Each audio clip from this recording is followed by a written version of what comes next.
The humid air hung heavy, thick with the smell of damp earth and decaying leaves.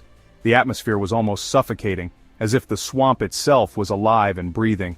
Every step we took was met with the squelch of wet ground beneath our boots, a constant reminder of the swamp's ever-present moisture. Sunlight struggled to penetrate the dense canopy, casting long shadows across the murky water. The interplay of light and shadow created an eerie, almost otherworldly atmosphere. It was as if the swamp was playing tricks on our eyes, making us see things that weren't really there. Spanish moss, like ghostly fingers, draped the gnarled branches of ancient cypress trees. These trees stood like silent sentinels, guardians of the swamp's many secrets. The moss swayed gently in the breeze, adding to the swamp's haunting beauty. This was the heart of the swamp, a place of mystery and secrets untouched by time. Here, nature reigned supreme, and the modern world felt a million miles away. The dense vegetation seemed to close in around us, making it easy to believe that we were the first humans to ever set foot in this place. We were a motley crew, drawn together by a shared thirst for adventure. Each of us brought our own unique skills and perspectives, united by a common goal. The camaraderie among us was palpable, and we knew that we would need to rely on each other to navigate the challenges ahead. Our guide, Old Man Jeb, claimed to know the swamp like the back of his hand. He was a living legend in these parts, with countless tales of his exploits in the swamp. His knowledge and experience were invaluable to us, and we hung on his every word. He'd spent a lifetime navigating its treacherous waters and dense undergrowth. We trusted Jeb implicitly. His stories of close encounters with wildlife and narrow escapes from danger only added to his mystique. We felt safe with him leading the way. He moved with an uncanny stillness, his weathered face a mask of quiet confidence. Every movement was deliberate, every step carefully chosen. It was clear that he had a deep respect for the swamp and its many dangers. His eyes, though, seemed to hold ancient secrets, stories whispered by the wind through the cypress trees. There was a wisdom in his gaze that spoke of years spent in harmony with this wild place. It was as if he could see things that were hidden from the rest of us. Our mission was simple: to explore the uncharted depths of this sprawling wetland, to document its hidden wonders, and perhaps uncover something truly extraordinary. We were driven by curiosity and a desire to understand this mysterious place. Each step forward was a step into the unknown, and we couldn't wait to see what the swamp would reveal to us. Days turned into weeks as we ventured deeper into the swamp's heart. We encountered alligators basking in the sun, their eyes like black marbles, and snakes slithering through the undergrowth. We marveled at the vibrant orchids clinging to tree trunks and the chorus of frogs that serenaded us at dusk. One scorching afternoon, as we navigated a particularly narrow channel, Jeb suddenly stopped his boat. His hand shot up, signaling us to be silent. A strange metallic glint caught his eye. We held our breath, our eyes scanning the dense foliage. There, half submerged in the muddy bank, lay something that seemed utterly out of place. It was a large curved shape, its surface covered in moss and grime. Curiosity warred with apprehension. We had stumbled upon something unusual, something that didn't belong in this primordial world. Whispers rippled through our group. What was that thing? How did it get here? Nobody dared to venture a guess. It seemed impossible, ludicrous even. But the more we stared, the more we realized what it resembled. Jeb, ever the pragmatist, suggested we get closer. Best way to identify something is to get a good look at it, he rasped, his voice barely a murmur. He maneuvered the boat cautiously towards the mysterious object. As we drew closer, the shape became clearer. It was undeniably metallic, its surface cold and unforgiving against the damp heat of the swamp. It was much larger than we initially thought, its size dwarfing our small boat. It was a submarine. A rusty, dilapidated submarine swallowed by the swamp. The realization hit us like a physical blow. A submarine? Here, in the heart of this remote swamp? It seemed impossible, yet there it was, an incongruous monument to human engineering in this pristine wilderness. Its hull, once a sleek testament to technological prowess, was now scarred and corroded, a canvas of rust and decay. We circled the submarine cautiously, our eyes tracing its lines, our minds struggling to comprehend its presence. This wasn't on any map, mentioned in any local legend. It was as if it had risen from the depths of the swamp itself, a ghost ship from another world.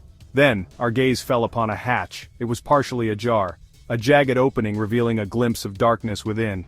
The air grew thick with anticipation. What lay beyond that threshold?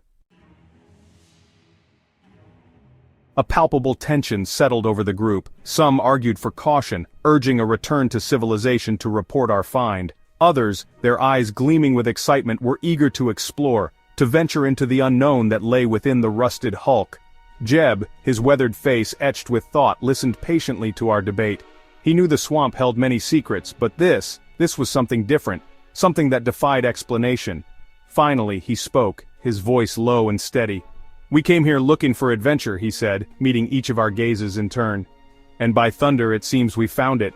His words settled the argument.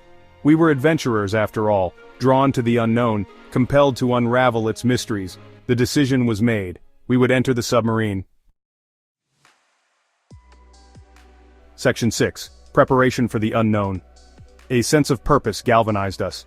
We gathered our gear, checking our headlamps, ensuring our ropes were secure. We were venturing into the unknown, and preparation could mean the difference between discovery and disaster. The air crackled with nervous energy as we secured our boat to the submarine's hull. The metal felt cold and damp beneath our touch, a stark contrast to the humid air. Jeb, ever the voice of reason, reminded us of the risks. "Don't know what we'll find in there," he cautioned, his gaze sweeping over each of us. "Could be dangerous. We stick together, watch each other's backs." We nodded in agreement, our faces grim but resolute. Fear was a constant companion in the swamp, but so was the thrill of exploration, the allure of the unknown. Section 7. First steps inside. The rusted hatch groaned in protest as we pried it open, breaking the silence of the swamp with a sound both jarring and exhilarating. The effort it took to open the hatch was immense, as if the submarine itself was reluctant to reveal its secrets. The metal creaked and moaned, echoing through the stillness of the swamp, a haunting reminder of the vessel's long abandonment. A wave of stale metallic air washed over us, carrying with it the scent of decay and the faintest whiff of something else, something unidentifiable.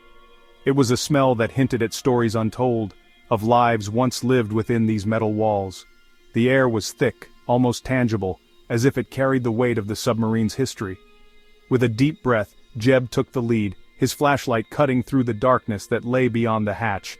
The beam of light revealed glimpses of the submarine's interior, casting long shadows that danced eerily on the walls. Each step he took was cautious, the floor beneath him creaking with age and disuse. One by one, we followed, our hearts pounding in our chests, our senses on high alert. The atmosphere was thick with anticipation and a touch of fear, as if the submarine itself was watching us, waiting to see what we would do next. Every sound was amplified in the confined space, from the rustle of clothing to the soft thud of footsteps. The interior of the submarine was a labyrinth of narrow corridors and cramped compartments, all shrouded in an eerie greenish gloom. The walls were lined with rust and decay, and the occasional flicker of our flashlights revealed glimpses of the submarine's former glory. It was easy to get lost in the maze of passageways, each turn leading to another mystery.